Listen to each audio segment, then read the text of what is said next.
Hello friend, स्वागत है आप सभी का आपके अपने चैनल प्रतियोगिता सार पे। आज हम लोग जीएस के जो प्रीवियस एग्ज़ाम में क्वेश्चन पूछे गए हैं उनको डिस्कस करेंगे, जिसको कि सेट की फॉर्म में डिस्कस किया जा रहा है। सेट 43 तक चैनल पे अपलोड हो चुका है। आज सेट 44 के क्वेश्चंस को देखते हैं।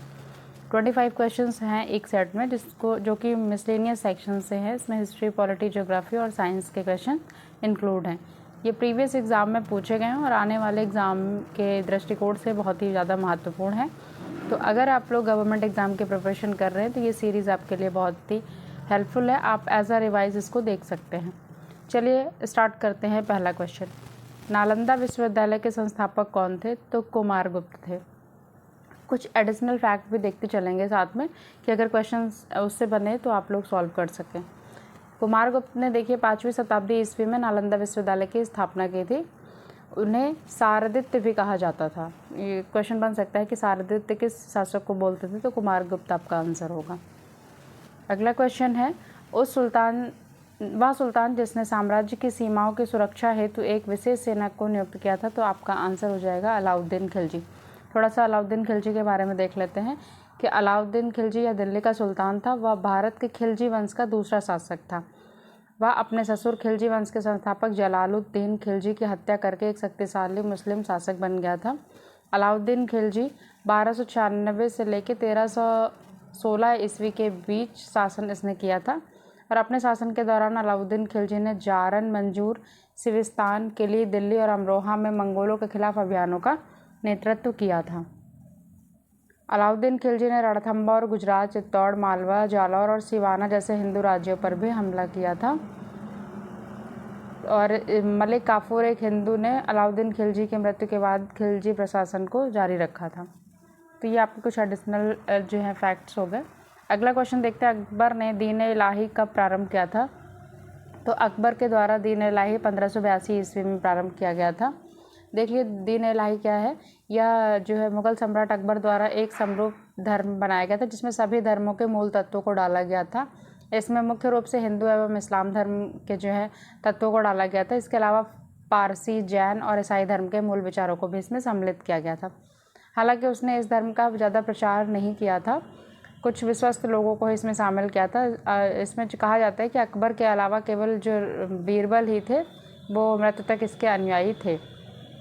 तो ये आपके क्वेश्चन जो है बन सकता है कि इसका एकमात्र अनुयायी अंतिम तक कौन था? तो बीरबल था।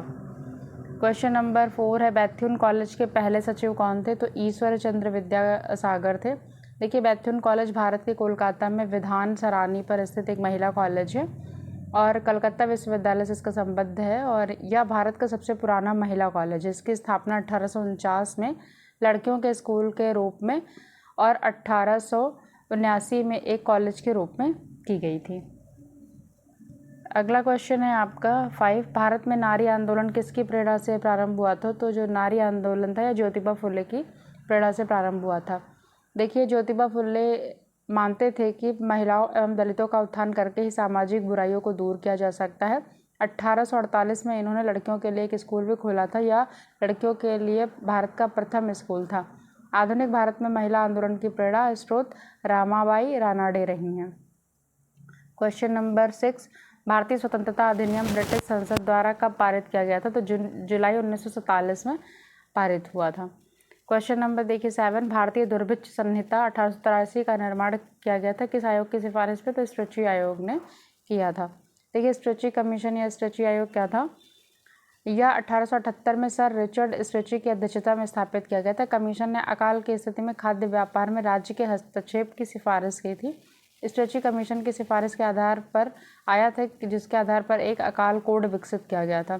देखिए कमीशन जो ये बनाया गया था इसने क्या सिफारिशें की थी? अकाल संहिता तैयार की जानी चाहिए, सिंचाई सुविधाओं का विकास किया जाना चाहिए, अकाल के दौरान भूमि राजस्व का संग्रह तुरंत निलंबित किया जाना चाहिए और भूमि राजस्व को हटा दिया जाना चाहिए। अगला क्वेश्चन देखिए क्वेश्चन नंबर 8, ब्रिटिश सरकार भारत के विभाजन के लिए उत्तरदायी नहीं है, इस कथन का श्रेय किसे दिया जाता है? तो लॉर्ड एटली को दिया जाता है। क्वेश्चन नंबर 9, करो या मरो का संबंध किस आंदोलन से है? तो भारत छोड़ो आंदोलन से है। देखिए 8 अगस्त 1942 को महात्मा गांधी ने ब्रिटिश शासन को समाप्त करने का आह्वान किया और मुंबई में अखिल भारतीय कांग्रेस समिति के अधिवेशन में भारत छोड़ो आंदोलन शुरू किया था। देखिए, भारत छोड़ो आंदोलन गांधी जी के द्वारा शुरू किया गया और अंग्रेजों को भारत छोड़ने के लिए मजबूर करने के लिए एक जन सविनय अवज्ञा आंदोलन करो या मरो शुरू करने का फैसला किया गया था। आंदोलन की जो शुरुआत है ये मुंबई के ग्वालियर टैंक मैदान से हुई थी।